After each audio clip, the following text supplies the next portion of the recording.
জেং কাইয়ের নতুন নাটকটি সবেমাত্র প্রিমিয়ার হয়েছে এবং সে একজন গৃহকর্মী চরিত্রে অভিনয় করে যে তার বান্ধবীকে হার্ট অ্যাটাকের পর্যায়ে ফেলে। সে হৃদরোগের ওষুধ কিনতে একটি ফার্মেসিতে ছুটে যায়, কিন্তু যখন সে বাড়ি ফিরে আসে তখন সে তার বান্ধবীকে প্রাণহীন দেখতে পায়। সে বিচলিত, জেনে যে তার বান্ধবীর মৃত্যু তার সাথে ওতপ্রোতভাবে জড়িত। সে একা ভেবে সে তার সুটকেসে মৃতদেহ লুকিয়ে রাখে, তার ডেলিভারি ট্র্যাকটি সৈকতে নিয়ে যায় এবং অবশেষে ভারী লাগেজ টেনে নিয়ে পাহাড়ের ধারে দাঁড়িয়ে নির্মমভাবে মহিলার দেহ সমুদ্রে ফেলে দেয়। কিন্তু সত্য চিরতরে লোকানো যায় না। লোকটিকে দ্রুত জিজ্ঞাসাবাদ কক্ষে নিয়ে আসা হয়, কারণ সে মহিলার ব্যাংক কার্ড ব্যবহার করেছিল যা নজরদারি ফুটেজে রেকর্ড করা হয়েছিল। কার্ডধারীর নাম কিনহং। 1 বছর ধরে পুলিশ খুনিকে খুঁজছিল। কিনহং, তোমার বান্ধবী লিন চ্যাংয়ের আসল নাম কিনহং।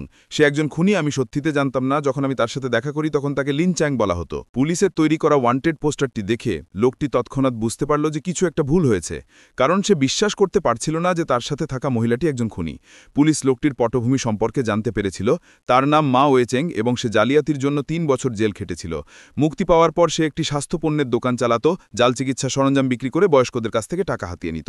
পুলিশ বাড়িতে প্রচুর পরিমাণে রক্তের দাগও খুঁজে পায় এবং শোবার ঘরে যা পাওয়া যায় তা তাদের আরও হতবাক করে দেয়। তারা তাৎক্ষণিকভাবে রক্তের দাগ এবং আঙুলের ছাপ পরীক্ষা করে খুনি কিনহংয়ের রক্তের সাথে নিখুঁত মিল খুঁজে পায়। অতএব তারা সিদ্ধান্তে পৌঁছে যে খুন হওয়া মহিলা কিনহং এবং খুনি মা ওয়েচেং, যাকে জিজ্ঞাসাবাদ করা হচ্ছিল। অবশেষে তারা ঘরে খুনের অস্ত্রটি খুঁজে পায়, মা ওয়েচেংয়ের আঙুলের ছাপ সহ একটি স্ক্রুড্রাইভার।